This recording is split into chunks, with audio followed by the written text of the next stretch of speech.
Morning students. आपण बघतोय 12वीचे physics आणि त्यातला आपला जो चॅप्टर होता मेकॅनिकल प्रॉपर्टीज ऑफ फ्लुइड्स तो संपलेला आहे.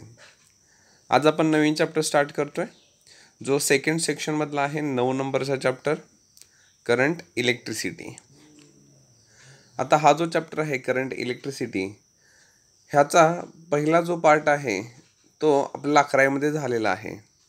तुम्ही थोडंसं काय करायला पाहिजे, 11वीचा जो करंट इलेक्ट्रिसिटी चॅप्टर आहे तो एकदा रिवाईज करा, त्याच्यामधले फॉर्म्युले कलेक्ट करा, त्याच्यामधले डेफिनेशन्स बघून घ्या आणि तो चॅप्टर जर तुम्हाला खूप चांगल्या पद्धतीनं समजलेला असेल तर हा चॅप्टर समजण्यास तुम्हाला खूप सोयीचं होईल. सो जर तुमचा 11वीचा चॅप्टर मात्र जर कच्चा असेल, त्यातलं काही समजलं नसेल, ते जर तुमचं विसरलेलं असेल तर मात्र थोडं काय होईल, अवघड होईल. त्यामुळे काय करा की पहिला तो चॅप्टर रिवाईज करा. आपण ह्या चॅप्टरमध्ये जाऊया. करंट इलेक्ट्रिसिटी 9 नंबरचा चॅप्टर आहे. चॅप्टरकडे जाण्यापूर्वी आपण थोडंसं बघून घ्या की बेसिक काय आहे काय त्याच्यामध्ये. तर बघूया, आपला जो 11वीतला चॅप्टर आहे त्याच्यामध्ये काही मेन असे फॉर्म्युले आहेत जे इम्पॉर्टंट आहेत आणि जे तुम्हाला माहिती असणं खूप गरजेचं आहे, ते मी इथं दिलेले आहेत. बघा, पहिला जो फॉर्म्युला आहे तो आहे current I is equal to Q upon T. Q म्हणजे चार्ज, टी म्हणजे टाईम. करंट कशामध्ये मोजणार, ॲम्पियरमध्ये. दुसरा जो फॉर्म्युला आहे तो ओहम्स लॉचा आहे, जो आपल्याला व्होल्टेज किंवा पोटेन्शियल डिफरन्स देईल. V is equal to I R. V म्हणजे व्होल्टेज, आय म्हणजे करंट, आर म्हणजे रेझिस्टन्स आणि कशामध्ये मोजणार, व्होल्टमध्ये मोजणार. नेक्स्ट आहे रेझिस्टिव्हिटी नावाचा एक पॉईंट होता, त्याच्यामध्ये आहे R is equal to rho L upon A. R म्हणजे त्या वायरचा रेझिस्टन्स, रो म्हणजे रेझिस्टिव्हिटी जो कॉन्स्टंट असतो, एल म्हणजे वायरची लेंथ आणि ए म्हणजे वायरचा क्रॉस सेक्शनल एरिया. आर आहे, आरसाठी फॉर्म्युला आहे म्हणजे ते ओहममध्ये मोजणार. नेक्स्ट आहे पी म्हणजे पॉवर. ही पॉवर कोणती, इलेक्ट्रिकल पॉवर. मग इलेक्ट्रिकल पॉवरचा फॉर्म्युला काय आहे, I into V, current into voltage. किंवा दुसरा एक फॉर्म्युला आहे वर्क अपॉन टाईम. जनरली आपण पॉवर म्हणजे वर्क अपॉन टाईम घेतोयच. किंवा आय स्क्वेअर अपॉन आर, करंटचा स्क्वेअर आणि रेझिस्टन्स. सो हे पॉवरचे फॉर्म्युले आहेत. पॉवर कशामध्ये मोजणार, वॅटमध्ये. एच म्हणजे हीट एनर्जी. एच म्हणजे काय आहे, heat energy. V I T, voltage, current आणि टाईम. हीट एनर्जी आहे त्यामुळे जूलमध्ये मोजणार. E M F. E M F is equal to work done upon charge. Q म्हणजे टोटल चार्ज. सो हा आहे ई एम एफचा फॉर्म्युला. शिवाय तो सोडून आणखी एक महत्त्वाचा फॉर्म्युला आहे, कोणत्या पण एखाद्या सर्किटमध्ये असणारा ई एम एफ म्हणजेच व्होल्टेज, हे म्हणजे काय असणार आहे, करंट इंटू रेझिस्टन्स. मग करंट म्हणजे आय आणि इंटू रेझिस्टन्स म्हणजे टोटल रेझिस्टन्स. मग तिथला टोटल रेझिस्टन्स काय असणार आहे, एक आपण जोडलेला असेल तो कोणता, एक्सटर्नल रेझिस्टन्स म्हणजे कॅपिटल आर किंवा internal resistance small R. So हे होतं बेसिक फॉर्म्युले जे आपल्याला 11वीच्या चॅप्टरमध्ये झालेले आहेत. इथं फक्त आपण ते घेतलेत कारण हे आपल्याला इकडे उपयोगी पडू शकतील. जरासं समजून घ्या, हे खूप महत्त्वाचं आहे, बेसिक आहे सगळं हे करंटबद्दलचं. बघूया, समजा अशी एक वायर आहे, ए बी वायर, ब्लॅक कलरची, आणि तिच्यामधून करंट फ्लो होतोय आय. आणि तिचे जे दोन एंड आहेत ए आणि बी, त्या दोघांच्या मधलं पोटेन्शियलमधलं डिफरन्स किती आहे, व्ही. व्ही म्हणजे काय आहे, पोटेन्शियल डिफरन्स, म्हणजे ए पॉईंटपाशी असलेलं पोटेन्शियल आणि बी पॉईंटपाशी असलेलं पोटेन्शियल ह्यांच्यामधला फरक. मग इथं ओहम्सला आपण असं देतोय, V is equal to I R. Voltage म्हणजे काय आहे, करंट इंटू रेझिस्टन्स. आणि हा रेझिस्टन्स काय असणार आहे, करंटला अपोज करत असणार आहे, तो करंटला थांबवायचा प्रयत्न करत असणार आहे. समजा असं एक इलेक्ट्रिकल सर्किट आहे आपल्यासमोर. अगदी सिंपल काय आहे, इलेक्ट्रिकल सर्किट. बघा, याच्यामध्ये आपण काय दिलं आहे, एक सेल आहे. पॉझिटिव्ह निगेटिव्ह काय दाखवतोय, सेल पोटेन्शियल दाखवतोय, टर्मिनल्स ना त्याचे दोन. व्ही म्हणजे व्होल्टेज, म्हणजेच ॲप्रॉक्सिमेटली आपण त्याला EMF म्हणू शकतोय. आपण करंटची डायरेक्शन पण दाखवली आहे. करंटची डायरेक्शन नेहमी कुठून असते, पॉझिटिव्ह टर्मिनलकडून निगेटिव्ह टर्मिनलकडे. इथं जो करंट फ्लो होते तो म्हणजे कॅपिटल आय. ए आणि बी पॉईंट जे आहेत, म्हणजे एक वायर, तिच्या दोन पोटेन्शियलमधला डिफरन्स म्हणजेच VA जास्त असणार आहे, VB व्होल्टेज कमी असणार आहे, आणि जास्त व्होल्टेजकडून कमी व्होल्टेजकडे नेहमी करंट काय होतं आहे, फ्लो होतं आहे. सो ही एक डायग्राम आहे, सिम्पल, अगदी सिम्पल सर्किट आहे. नेक्स्ट बघा, समजा अशी एक वायर आहे. वायर बऱ्यापैकी अशीच असणार आहे, रिअलमध्ये गोल. त्या वायरचा एरिया असणार आहे A, लेंथ असणार आहे L, आणि त्या वायरमध्ये जो करंट फ्लो होत असेल त्याचा रेजिस्टन्स असणार आहे R. सो इथं आपण रेझिस्टिव्हिटी वरती पण आपण जे फॉर्म्युले झाले तेच फॉर्म्युले लिहित आहेत. रेझिस्टिव्हिटी म्हणजे ρ/A/L. R म्हणजे रेजिस्टन्स, A म्हणजे area of cross section, L म्हणजे लेंथ. समजा असं एक सर्किट आहे. आता ह्या सर्किटमध्ये काय बघा, हा इथे एक सेल आहे आणि ह्या सेलचाच हा इंटरनल रेजिस्टन्स आहे, म्हणजे स्मॉल आर. इंटरनल रेजिस्टन्स आपण नेहमी स्मॉल आर न दाखवतो. पॉझिटिव्ह निगेटिव्ह काय आहेत, टर्मिनल्स आहेत. हे काय आहे, व्होल्टेज किंवा EMF सोर्स किंवा सेल. करंट फ्लो होते आय, आणि इथं आपण जोडलेला आहे एक एक्सटर्नल रेजिस्टन्स, म्हणजे जादा एक रेजिस्टन्स आपण जोडला आहे, कारण इकडे पुढे आपल्याला करंट कमी पाहिजे आहे, म्हणून आपण इथं आलेला जादा करंट ह्याच्या थ्रू काय करतोय, कमी करून पुढे पाठवतोय. मग इथं हे झाली डायग्राम. R म्हणजे कॅपिटल R म्हणजे external resistance, current I, voltage V आणि internal resistance R. So total resistance किती झाले, R+R, व्होल्टेज आहे V. मग इथं आपण ओहम्स लॉ काय सांगतोय, ओहम्स लॉ काय, V = IR. V म्हणजेच E, I म्हणजे I आणि R म्हणजे रेजिस्टन्स. V = IR. फक्त इथे काय आहे, R जे टोटल रेजिस्टन्स आहे, त्यामुळे इथं R+R आहे. सो कोणत्या पण दिलेल्या एखाद्या सर्किटसाठी तुम्ही ही इक्वेशन लिहू शकताय.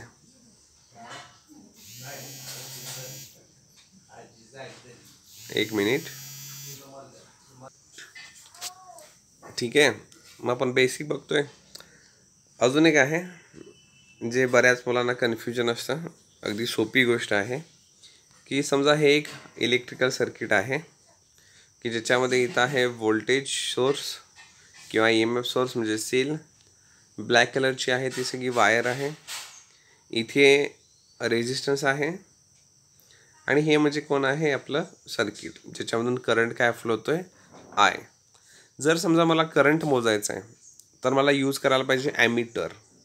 ॲमीटर हे करंट मोजायचं डिव्हाइस आहे, मशीन असते, मीटर असते. ते इथं असं दोन वायरच्या मध्ये असं जोडावं लागतं, म्हणजे त्या पाथमध्ये लाईनवरती जोडावं लागते अशा पद्धतीनं. आणि समजा मला व्होल्टेज मोजायचं आहे तर मला यूज करायला पाहिजे व्होल्ट मीटर. आणि व्होल्ट मीटर कुठे कनेक्ट करायचा असतोय, रेजिस्टन्सच्या ॲक्रॉस, एक या बाजूला आणि एक त्या बाजूला, आणि इकडे आपल्याला ते व्होल्टेज मिळत असतं. सो अशा पद्धतीनं व्होल्ट मीटर जोडणार पॅरलल रेजिस्टरला, आणि ॲमीटर जोडणार सिक्वेन्सला, लिनियरली जोडणार वायरमध्येच त्या सर्किटमध्ये. ठीक आहे, खूप सोपी आहे गोष्ट, पण बऱ्याच विद्यार्थ्यांना ते लक्षात येत नाही. सो हे होतं बेसिक जे आपल्याला लागणार होतं ह्या चॅप्टरमध्ये जाण्यापूर्वी. ठीक आहे, चॅप्टरचा पहिला पॉईंट बघूया, ज्याचं नाव आहे Kirchhoff's laws of electrical network. Kirchhoff's सायंटिस्टचं नाव आहे, आणि त्यानं दोन काय बनवलेले आहेत, इम्पॉर्टंट लॉज बनवलेले आहेत. एक आहे त्यातला करंट लॉ आणि दुसरा आहे व्होल्टेज लॉ. दोन्ही पण लॉ खूप इम्पॉर्टंट आहेत, थेरॉटिकल पण सगळ्यात जास्त त्यांचा यूज आहे न्यूमरिकल सॉल्व करत असताना. ओके, कशा पद्धतीने ते आपल्या लक्षात येईल. किर्चॉफ्स लॉ समजून घेण्यासाठी तुम्हाला ह्या तीन गोष्टी माहिती असणं गरजेचं आहे. एक आहे जंक्शन, दुसरा आहे लूप, आणि तिसरा आहे ब्रँच. ओके, जंक्शन म्हणजे असा कोणता पण पॉईंट जिथं 2 3 4 जास्त वायर्स एकत्र कनेक्ट केलेले आहेत, तो पॉईंट. जंक्शन म्हणजे असा पॉईंट की जिथे काय आहे, जास्त वायर्स एकत्र कनेक्ट केलेले आहेत एका पॉईंटला. लूप लूप म्हणजे एखादी जागी आपण फिरायला चालू केलं आणि गोल फिरून आपण परत त्याच जागी आलो, तर ते म्हणजे काय आहे, लूप. लूपचा अर्थ काय आहे, बंदिस्त मार्ग. आपण फिरून एका जागी परत तिथं झालो की ते म्हणजे काय झालं, लूप झालं. असं वायरसाठी कनेक्ट करा. नेक्स्ट आहे ब्रँच. ब्रँच म्हणजे 2 जंक्शन पॉईंटमध्ये असलेला एरिया. ओके, डायग्रॅमवरून तुमच्या लक्षात येईल. ओके, इथं बघूया. सो हा पॉईंट बघा, पहिला जंक्शन बघूया. हा जो डॉट दिसतोय, गुलाबी डॉट, इथं 3 वायर एकत्र आल्यात बघा. इकडून आलेले आहे ग्रीन वायर, इकडून आलेले आहे पिंक वायर, आणि खालून आलेले इकडं रेड वायर. सो हा पॉईंट काय आहे, जंक्शन पॉईंट. इथं काय आहेत, जास्त वायर्स कनेक्ट झालेले आहेत एकाच जागी. ओके, जंक्शन लक्षात आलं. नेक्स्ट आहे लूप. आता लूप बघूया. समजा मी ह्या पॉईंटपासून फिरायला चालू केलं वायर, म्हणजे करंट समजा इथून ह्या ग्रीन वायरमधून इकडे गेला, ग्रीन वायरमधून खाली उतरला, ब्ल्यू वायरमधून जाऊन इकडनं परत इथं आला, आणि इथून रेड वायरमधून परत तो तिथेच आला. म्हणजे इथं त्यानं काय केलेलं आहे, हा एक मार्ग पूर्ण केलेला आहे, लूप. मग तुम्ही हा पण म्हणू शकताय, नसेल तर असं पण चालेल. बघा, इथून समजा करंट इकडे गेला, पिंकमधून इकडे गेला, इथून तो करंट खाली उतरला, परत ह्या पोपटी वायरमधून तो इकडे गेला, परत ब्ल्यूमधून पुढे गेला, परत इकडे वरती ग्रीनमधून परत ह्या पॉईंटला आला. म्हणजे त्यानं आता मोठा मार्ग पूर्ण केला, बंदिस्त मार्ग पूर्ण केला. सो हे म्हणजे लूप. आणि ब्रँचमध्ये बघा, हा आहे जंक्शन पॉईंट. इथं जास्त वायर्स एकत्र आल्यात. अजून एक जंक्शन पॉईंट आहे आपल्याकडे इथं बघा, एक पोपटी कलरची, एक लाल कलरची आणि एक निळे कलरची काय आहे, वायर एकत्र आहे. म्हणजे हा एक जंक्शन पॉईंट आहे. मग आपण ब्रँच म्हणजे आता बरंचसं काय 3 प्रकारे घेऊ शकतो ब्रँच म्हणजे. बघा, ब्रँच म्हणजे तुम्ही असंही सांगू शकताय. ठीक आहे, इथेच सांगतो. ब्रँच म्हणजे 2 जंक्शन पॉईंटमधला एरिया. म्हणजे आता हा एक जंक्शन पॉईंट आहे आणि हा एक जंक्शन पॉईंट आहे. मग इथं बघा, इथून इथंपर्यंत जी रेड वायर आहे तिला तुम्ही ब्रँच म्हणू शकताय. किंवा हा जंक्शन पॉईंट आणि हा जंक्शन पॉईंट, ह्या इकडनं गुलाबी वायरकडून पोपटी वायरमधून हा जो इकडचा एरिया आहे त्याला पण तुम्ही ब्रँच म्हणू शकताय. ठीक आहे. ओके, आपण त्यांना नावं द्या म्हणजे तुमच्या पटकन लक्षात येईल. बघा, सो ए म्हणजे जंक्शन पॉईंट आहे, कारण तिथं 3 वायर्स एकत्र आलेले आहेत. बी म्हणजे पण जंक्शन पॉईंट आहे, कारण तिथं पण 3 वायर्स एकत्र आलेले आहेत.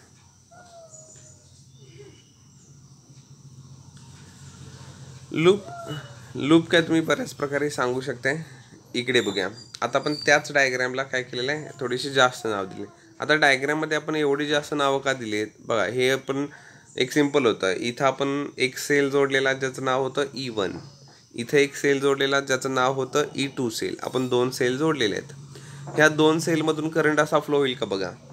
E1 सेलमधून करंट असा फ्लो होईल, पॉझिटिव्हकडून निगेटिव्हकडे, जो गुलाबी वायरमधून लाल वायरमधून पोपटी वायरमधून परत येईल. त्या करंटला आपण म्हटले I1 करंट. इथे कोण आहे, इथं आहे E2 सेल.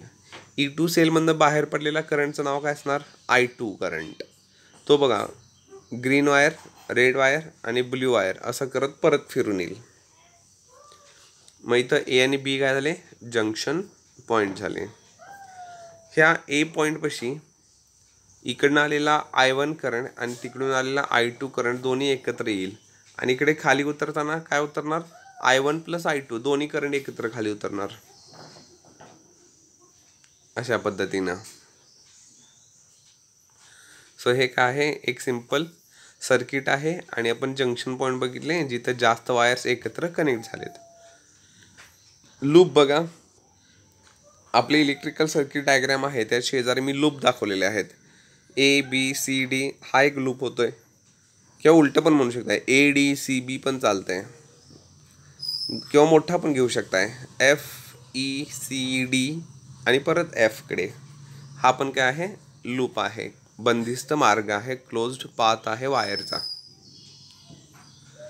ब्रँच म्हणजे आपण मगाशी म्हटलं 2 जंक्शन पॉईंट मधला एरिया. आता बघा, ए म्हणजे एक जंक्शन पॉईंट आहे आणि बी म्हणजे एक जंक्शन पॉईंट आहे. मी आपण कर्व दाखवलाय बघा, एक नंबरचा कर्व दाखवला आहे, तो म्हणजे काय दाखवते, ब्रँच.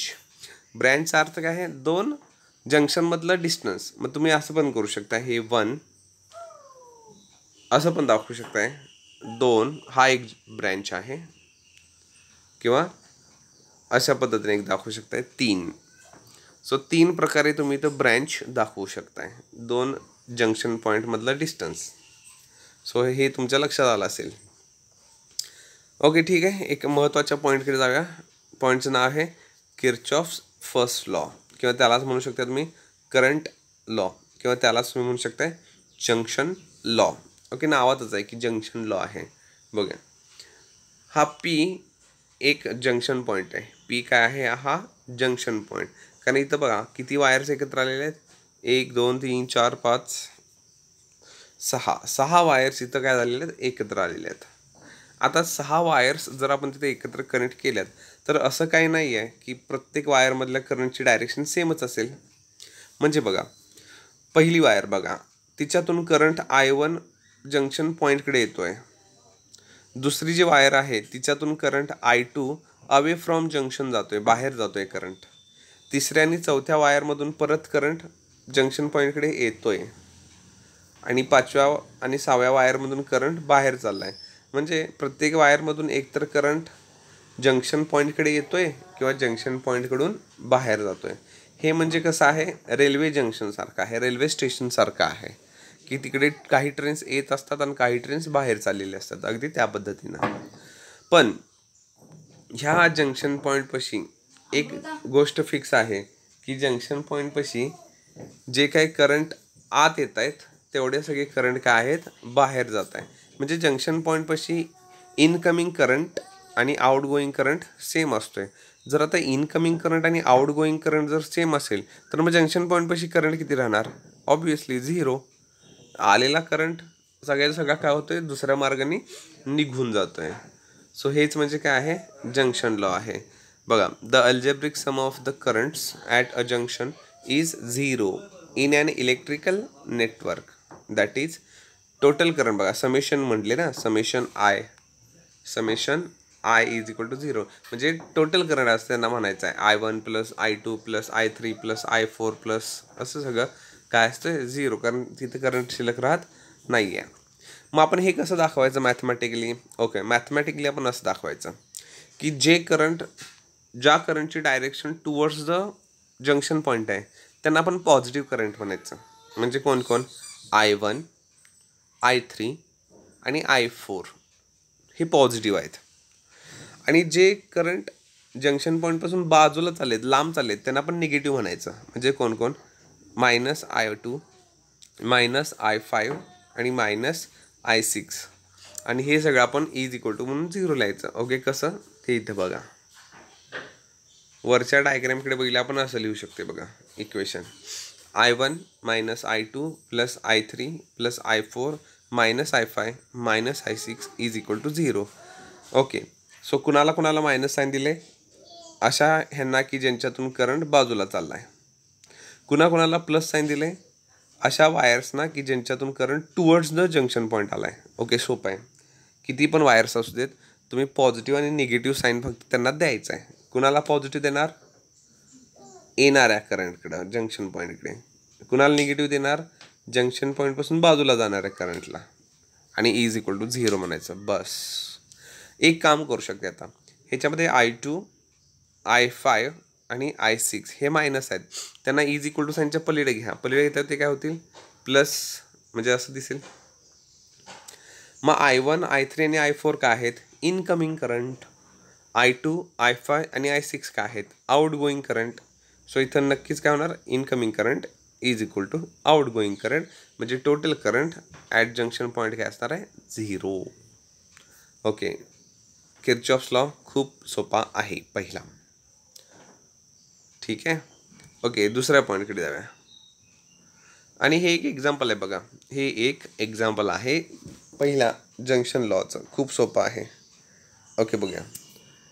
त्यांनी अशी आपल्याला एक डायग्राम दिली वायर्सची आणि त्यांनी विचारले की इथं जो करंट आहे एक्सपाशी पोहोचणारा, ह्या एक्सपाशी जो करंट पोहोचतोय I6 करंट तो किती आहे हे विचारले त्यांनी. ओके बघूया, इकडे डायग्रामवरून आपण जाऊ शकतो, काही अडचण नाही आहे. बघा, तर ओपासून करंट बाहेर पडला आणि तो होता 17 एम्पियर. ओपासून करंट बाहेर पडला आहे आणि तो आहे 17 एम्पियर एवढा करंट, आणि जो आहे I1 एवढा, म्हणजे ठीक आहे I1 किती आहे 17 एम्पियर. ओके, इथं आलो.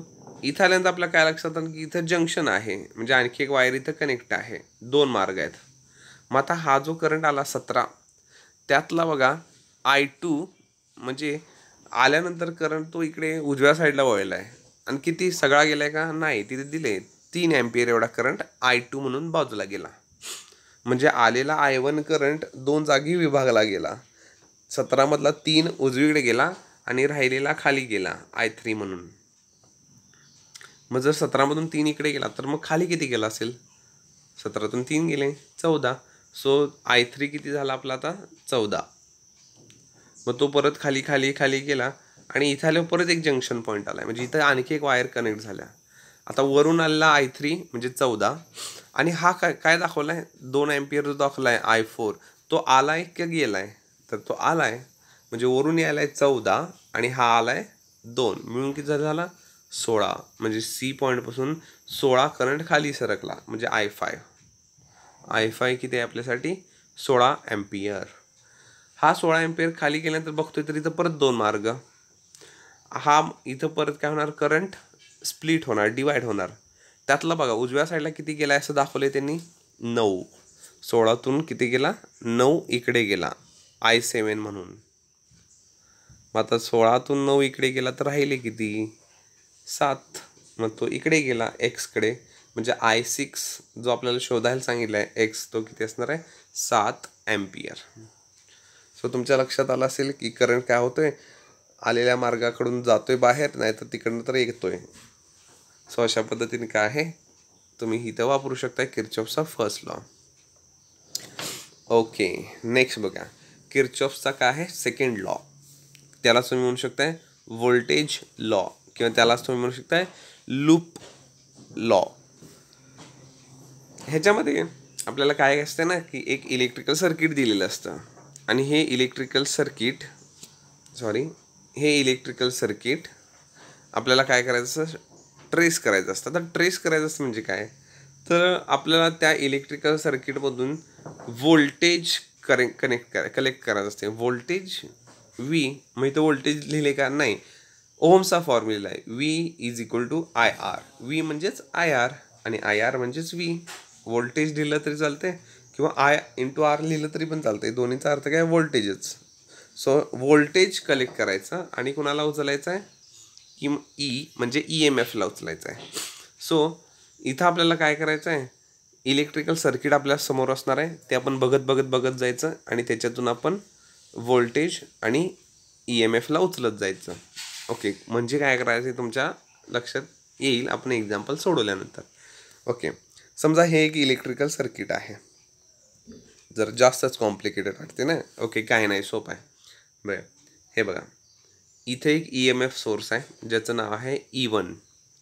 ह्या EMF सोर्समधून करंट बाहेर पडणार आहे I1. तो असा जाणार, A कडून इकडे असा खाली जाणार, B कडून इकडे असा आत जाणार, E कडून इकडे असं वरती जाणार, आणि F कडून होता तसा परत त्या EMF कडे येणार. म्हणजे पॉझिटिव्हकडून निगेटिव्हकडे तो काय होणार, करंट फ्लो होणार. तसंच खालच्या बाजूला पण बघा दुसरा आपण एक EMF सोर्स जोडला आहे E2. ठीक आहे, त्याच्यातून करंट कसा बाहेर पडणार, कोणता करंट बाहेर पडणार I2 करंट. तो जाणार C कडून B कडे, B कडून E कडे, E कडून D कडे, आणि D कडून परत होता तसा सेल E2 कडे. इथं मध्ये काय होणार, वरून आलेला I1 करंट आणि खालून आलेला I2 करंट असं दोन्ही मिळून इथून I1 + I2 करंट ह्या मधल्या भागातून B कडून E कडे फ्लो होणार. टोटल रेजिस्टन्स किती दिसतात बघा, टोटल रेजिस्टन्स किती दिसतात डायग्राममध्ये. टोटल रेजिस्टन्स बघा हा एक आहे रेजिस्टन्स R1, इथे एक जोडला आहे रेजिस्टन्स R2, मध्ये जोडला आहे रेजिस्टन्स R3, परत इकडे आहे R4 आणि इकडे आहे R5. सो टोटल रेजिस्टन्स किती आहेत? 5 रेजिस्टन्स जोडलेत त्यांनी. ओके, काय फारशी डायग्राम कॉम्प्लिकेटेड नाही आहे. नावं दिलेत ना ABCDEF प्रत्येक वायरच्या पॉईंटला. कोण सांगू शकते की जंक्शन पॉईंट किती आहे त्याच्यामध्ये? तर जंक्शन पॉईंट 2च आहेत. एक आहे B पशी आणि एक आहे E पशी.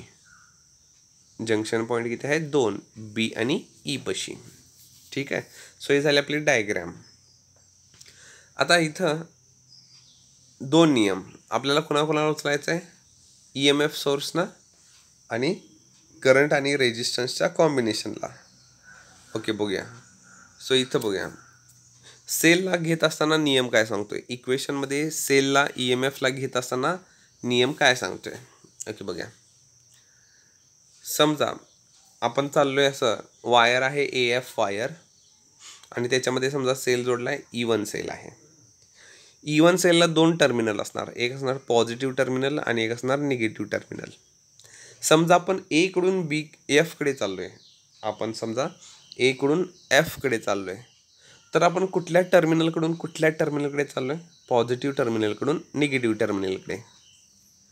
झालं. मग आपण घ्यायचं शेवटचा टर्मिनल कोणता आहे? निगेटिव्ह. सो आपण घ्यायचं -E1. आपण ट्रेसिंग करत चाललोय, बघत चाललोय, ऑब्झर्वेशन करत चाललोय A कडून F कडे आणि जात असताना आपण मार्गात कोणाला? सेल. आणि सेलचं शेवटचं टर्मिनल कुठं आहे? आपण जिकडे चाललोय पॉझिटिव्हकडून निगेटिव्हकडे, म्हणजे शेवटचं टर्मिनल आहे निगेटिव्ह, म्हणून निगेटिव्ह घ्यायचं. समजा हेच उलटं असतं, वायर आहे समजा AF आणि त्याच्यामध्ये सेल जोडला आहे E1 सेल आणि आपण समजा F कडून A कडे चाललोय, ट्रेसिंग करत ऑब्झर्वेशन करत आपण कुठून चाललोय? F कडून A कडे. शेवटचा टर्मिनल कोणता आहे? निगेटिव्ह. मग आपल्या मार्गातला शेवटचा टर्मिनल कोणता असणार? निगेटिव्हकडून पॉझिटिव्हकडे, म्हणजे पॉझिटिव्ह शेवटचा टर्मिनल आहे म्हणून आपण घेणार पॉझिटिव्ह E1. ओके, मला वाटतं सेलसाठी EMF सोर्ससाठी खूपच सोपा नियम आहे. शेवटचं जे टर्मिनल असेल ते साईन द्यायचं. ओके, दुसरा नियम बघा. समजा आपण A कडून F कडे चाललोय, बघत ऑब्झर्वेशन करत ट्रेसिंग करत, आणि तिथं रेजिस्टन्स आहे R1 आणि त्या वायरमधून करंट जो चाललाय तो आहे I1 करंट. जरासं नीट ऑब्झर्वेशन करून बघा, आपली ट्रेसिंगची डायरेक्शन कुठे आहे? A कडून F कडे आणि करंटची डायरेक्शन कुठे आहे? सेम तशीच आहे, A कडून F कडे. म्हणजे आपली ट्रेसिंगची डायरेक्शन आणि करंटची फ्लोची डायरेक्शन सेमच आहे. जर आपली आणि करंटची डायरेक्शन सेम असेल तर मग घ्यायचं निगेटिव्ह I1 R1. रेजिस्टन्स कोण आहे? R1 आणि करंट कोण आहे? I1, म्हणून I1 आणि R1. आणि निगेटिव्ह साईन का? कारण आपली आणि करंटची डायरेक्शन सेम आहे. बघा, दुसरा विचार करा. समजा आपण ट्रेसिंग करत चाललोय, ऑब्झर्वेशन करत चाललोय F कडून A कडे आणि करंट चाललाय A कडून F कडे, म्हणजे आपल्या ट्रेसिंगच्या अपोजिट डायरेक्शनमध्ये. जर आपली डायरेक्शन आणि करंटची डायरेक्शन अपोजिट असेल तर मग घ्यायचं पॉझिटिव्ह व्होल्टेज, म्हणजेच I1 आणि R1. ओके, EMFसाठी नियम काय होता? शेवटच्या टर्मिनलचं जे साईन आहे ते त्या सेलला द्यायचं आणि इथे काय आहे? आपल्यानी करंटची डायरेक्शन सेम तर निगेटिव्ह, आपल्यानी करंटची डायरेक्शन अपोजिट तर पॉझिटिव्ह. आता हे 2 गोष्टी आपण यूज करूया आणि ट्रेसिंग इथं करून बघूया. ओके, हेच ते आत्ता जे आपण घेतलेलं इलेक्ट्रिकल सर्किट आहे तेच आहे हे. बघूया. आता आपण एक क्लोज्ड पाथ निवडायचा असतो. मग बघूया डायग्राममध्ये क्लोज्ड पाथ किंवा लूप कुठे आहे? मी असं म्हटलं चालेल का? बघा, A कडून F कडे, F कडून E कडे, E कडून B कडे आणि B कडून परत होतं तसं A कडे.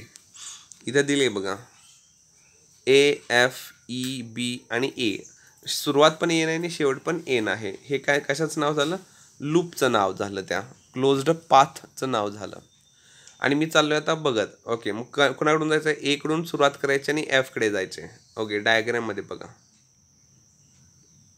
A कडून सुरुवात करायची आणि इकडे F कडे जायचं आहे. ठीक आहे. सो मी एकडून असं जायला चालू केलं, मला इथं मार्गात पहिला कोण भेटला, EMF सेल E1. शेवटचं टर्मिनल कोणतं आहे, पॉझिटिव्हकडून निगेटिव्ह. सो मी उचलणार निगेटिव्ह E1. सो आपलं पहिलं येणार निगेटिव्ह E1. नंतर मी पुढे गेलो, माझ्या मार्गात परत कोण आलं, रेजिस्टन्स R1 आला आणि करंट I1 आला. ट्रेसिंगची डायरेक्शन आणि करंटची डायरेक्शन काय आहे, अपोजिट. मग काय येणार, पॉझिटिव्ह घ्यायचं असते. मग मी घेतलं पॉझिटिव्ह I1 R1. F पाशी पोहोचलो. आता कुठे जायचं आहे, Fकडून Eकडे. मग Fकडून खाली Eकडे. F आणि Eच्या मध्ये कोणच नाही आहे, फक्त करंट आहे. मग फक्त करंट उपयोगाचं नाही आहे, करंट आणि रेजिस्टन्स दोन्ही पाहिजे ना. मग इथं कोणच नाही आहे. सो F आणि Eच्या मध्ये काहीच मिळत नाही आहे. Eकडून कुठे जायचं आहे आता, Eकडून जायचं आहे Bकडे. Eकडून Bकडे म्हणजे इकडे. Eकडून Bकडे जात असताना कोण आहे, रेजिस्टन्स R3 आणि करंट कोण आहे, कॉम्बिनेशन आहे I1 + I2. सो करंट आणि रेजिस्टन्सचं कॉम्बिनेशन घ्या. आपली डायरेक्शन कुठे आहे ट्रेसिंगची, Eकडून Bकडे आणि करंट कुठून यायल्यात, Bकडून Eकडे म्हणजे अपोजिट डायरेक्शन. अपोजिट डायरेक्शन असेल तर काय येणार, पॉझिटिव्ह. ठीक आहे. सो इथं आलं पॉझिटिव्ह. करंट किती आहे, I1 + I2 आणि रेजिस्टन्स R3. परत कुठे जायचं आहे, Bकडून Aकडे. Bकडून Aकडे बघा, रेजिस्टन्स कोण आहे, R2 आणि तिकडे करंट कोणता आहे, वरून आलेला I1 करंट. आपली ट्रेसिंगची डायरेक्शन कशी आहे, Bकडून Aकडे म्हणजे वरती आणि करंट कुठे फ्लो आला आहे, वरून खाली यायला आहे, Aकडून Bकडे अपोजिट डायरेक्शन. म्हणजे काय घेणार, पॉझिटिव्ह I1 R2.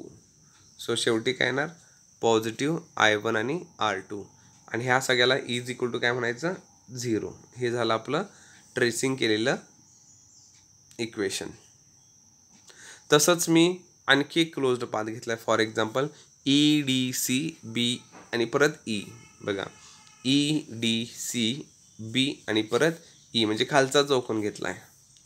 Eकडून Dकडे जायचं, Dकडून Cकडे जायचं, Cकडून Bकडे आणि Bकडून परत होतं Eकडे. E आणि Dच्या मध्ये काहीच नाही आहे. D आणि Cच्या मध्ये बघा करंट I2 आणि रेजिस्टन्स R5 म्हणजे I2 R5 आहे. आपली डायरेक्शन असणार Dकडून Cकडे. सो करंटची डायरेक्शन तिकडंच आहे म्हणजे काय येणार, निगेटिव्ह. मग आपण घेतले निगेटिव्ह I2 R5. परत आपल्या मार्गात येणार E2. आपण चालू आहे पॉझिटिव्हकडून निगेटिव्हकडे, निगेटिव्हकडून पॉझिटिव्ह टर्मिनलकडे. सो काय येणार, शेवटचं टर्मिनल पॉझिटिव्ह म्हणून इथं काय आलं, पॉझिटिव्ह E2. नेक्स्ट कोणाचं कॉम्बिनेशन आहे, रेजिस्टन्स R4 आणि करंट I2. करंट I2 कुठे चालला आहे, Cकडून Bकडे आणि आपण पण कुठे चाललो आहे, Cकडून Bकडे. आपली डायरेक्शन, करंटची डायरेक्शन सेम, त्यामुळे निगेटिव्ह येणार.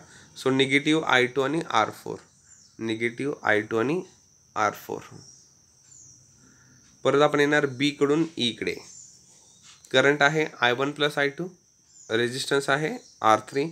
आपली डायरेक्शन Bकडून E, करंटची डायरेक्शन पण Bकडून E, सेम डायरेक्शन, त्यामुळे येणार negative. So negative I1 + I2 आणि R3. संपलो, आपण Eपर्यंत पोहोचलो. सो ट्रेसिंग पूर्ण झालं. मग = काय येणार, 0. असंच खाली एक मी फॉर एक्झाम्पल मोठं घेतलं आहे ABCDEF आणि परत A. हा पाथ, हा लूप ट्रेस करा, तुम्हाला इक्वेशन मिळून जाईल. सो हे काय होतं, किर्चॉफ्स सेकंड लॉ आणि किर्चॉफ्स फर्स्ट लॉ. ठीक आहे, दोन्ही बघून घ्या, दोन्हीचं इन्फॉर्मेशन लिहून ठेवा. त्याच्याशी रिलेटेड एक्झाम्पल्स नेक्स्ट होईल. Thank you class.